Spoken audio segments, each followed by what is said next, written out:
Hello and welcome to Joburg today. My name is Ayanda Sochisa. Are you still wondering what to do or where to go in Johannesburg? Well, look no further because Hello Joburg Mag has all the answers. Joining me in studio now is Justin Spinner, the Managing Director of Hello Joburg. Welcome to Joburg today. It's a pleasure to have you here. Congratulations, you've kept this business alive for 34 years. Been a long time. How did you bring it to life? What inspired you? Well, look, originally I haven't done it for 34 years. My father started it in 1980 and he saw a need for a tourist visitor guide to Joburg. You know, back then there was no other mediums that you could get information across besides print, and something of quality, you know, something that could be updated on a monthly basis with good content. But it certainly serves Joburgers as well in a big way. Yeah, look, I mean, that's the thing. You know, a lot of Joburg people, and it's quite frustrating, will say, oh, Joburg's a boring city, there's nothing to do. But the truth is, I don't think they know what Joburg's about. So we're trying to position our magazine that we can actually get out to the local market and say, look guys, there's a whole host of things that you can actually do in the city. Yeah, and if you live here, you've been to so many places, it's very difficult to find out about the new places that are coming out as well. Yeah, well, people get in a rut, you know, they like to go to the same place again and again and again, and I guess it's safe, but the truth is, if you just put yourself out of the comfort zone a little bit, you'll see, you'll be very surprised. I'm one of those people that gets into a rut and just go to the familiar places, but it's amazing. I mean, I had a look at this, and there's quite an extensive listing in here as well. Correct, yeah. Do people have to actually pay you to be listed in your magazine? How does it work? Well, look, we have a balance. You know, our revenue comes mostly from advertising, so yes, payment obviously, you know, is a part of it. However, we try to put as much information as possible in the magazine to add value to the reader. You know, there's no point just having advertisers. I mean, you'd be bored of the publication after 2 or 3 months. So we circulate the info, we put new restaurants in, we take some restaurants out. And you get a lot of feedback. Yeah, from our readers as well. You know, what they enjoy, what they like to read as well. And you'll notice the magazine is split up into sections. So it covers all aspects of lifestyle content, from your dining out, your shopping, your travel, your entertainment. Now, I would assume that to some degree you would become an expert and kind of like a critic in some way as well. Don't give me too much credit. You know, it's funny you say that, because I get calls on a regular basis from friends or colleagues in the industry, and everyone takes my cell phone number and phones me, Justin, where can I go? What's the latest place that we can go and visit? And put me on the spot a little bit, because I'm not an encyclopedia that can just open up and give information.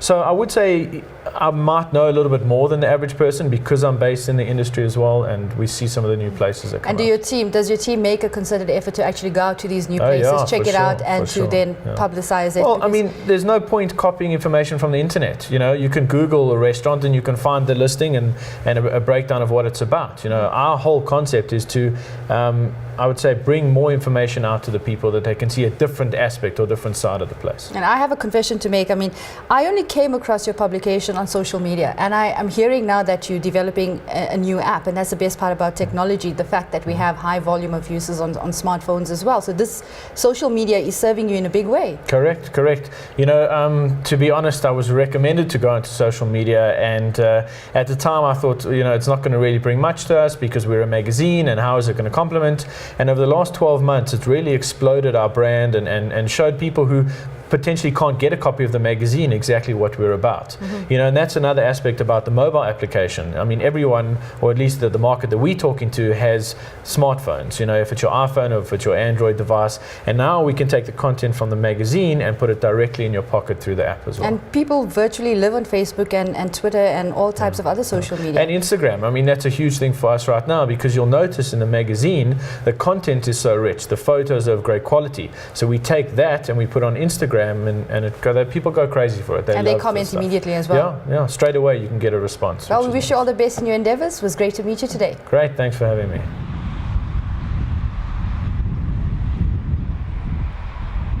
Hi, I'm Fortune Shawalala, and you're watching Joburg Today.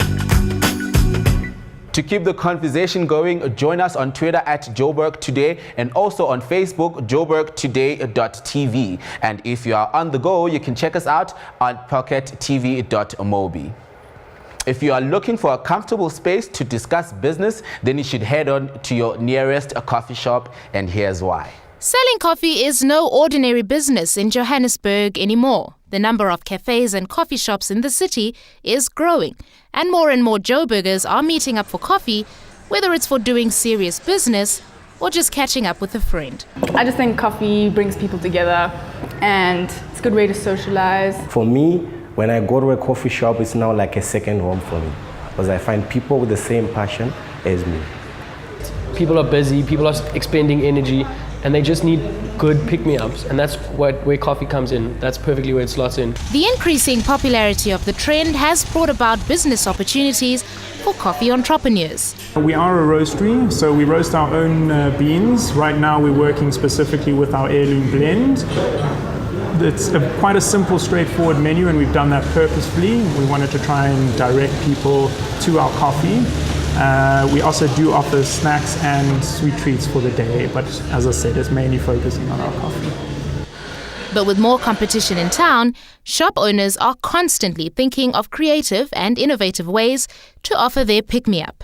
But in Braamfontein, we wanted to do something a little bit different, cater to the market on the streets, a lot of students, a lot of people working in the area, a lot of people on the go, a lot of people on the move. So the hatch on the street was designed to create an interesting experience, an interesting space where you can literally keep walking on the pavement, walk up, grab a coffee, maybe a muffin or a croissant, and get that quickly and easily and get on your way.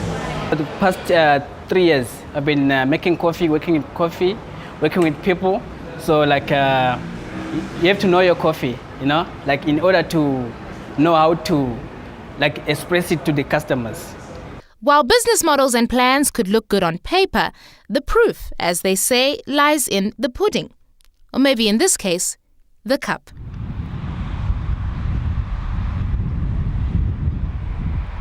My name is Nicholas. You are watching Joburg today. According to Crime Stats SA, the number of reported crimes in 2013 was more than 100,000. We went down the streets of Johannesburg to find out how safe Joburgers feel in 2014. Joburg is getting better these days. You know, when I first started coming to Joburg, it was not safe at all. Crime was worse, especially Hillbrow. It was bad. But these days it's better. Not really, not at all, because I think a couple of weeks ago, just down the road, some woman almost got hijacked by one of these hobos, you know, and it's really not safe at all. I don't feel safe. Most of the time I have to put my bag like under my jacket just to be safe.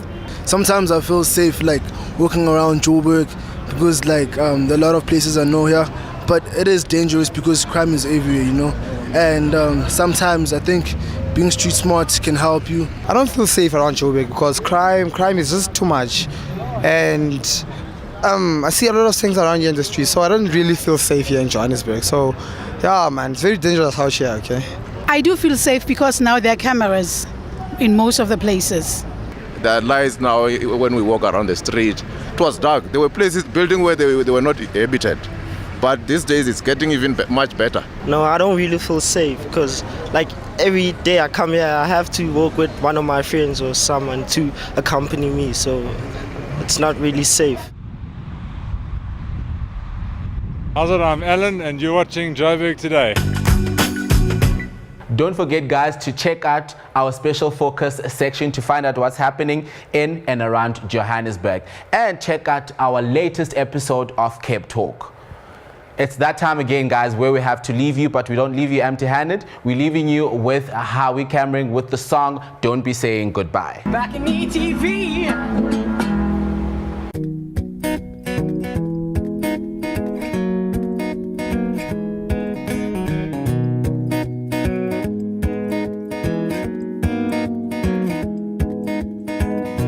You're holding my hand with such style. It's telling me that you love me, girl. You're making me dance up in the clouds. Look me in the eye and believe the words that I say when I speak to you. Damn girl, you're the love of my life. No, now don't you be the one to say goodbye. Don't you ever just pack up and leave. And don't you know that you're the one who lets me say goodnight. Oh girl, hey, hey, don't be saying goodbye. My dear, don't be saying goodbye, goodbye, goodbye. Don't be saying goodbye. My dear, don't be saying goodbye, goodbye, goodbye. Don't be saying your goodbyes. My darling, no, don't be saying goodbye. My dear, be saying goodbye.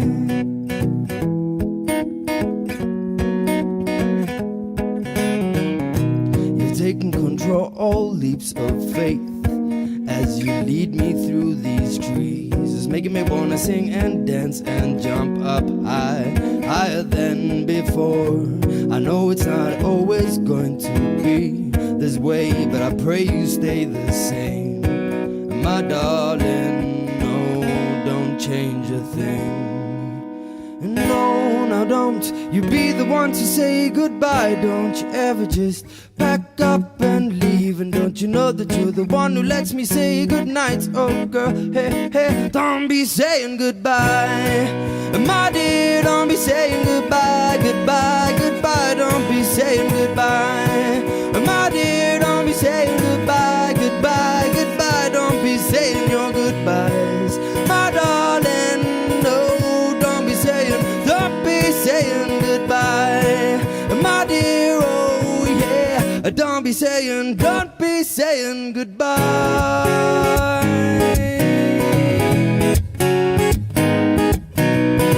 Radu ba de be da boom, radu ba de ba ba ba, radu ba de be da boom boom boom boom boom, radu ba de be da boom, radu ba de ba ba ba, radu ba de be da boom.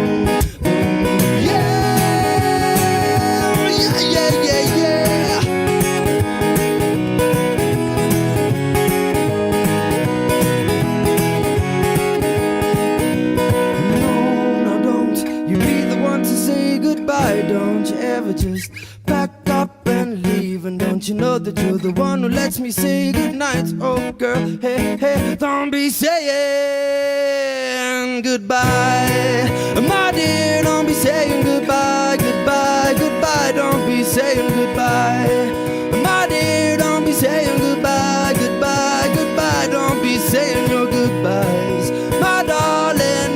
No, don't be saying goodbye, my dear. Oh yeah, don't be saying goodbye.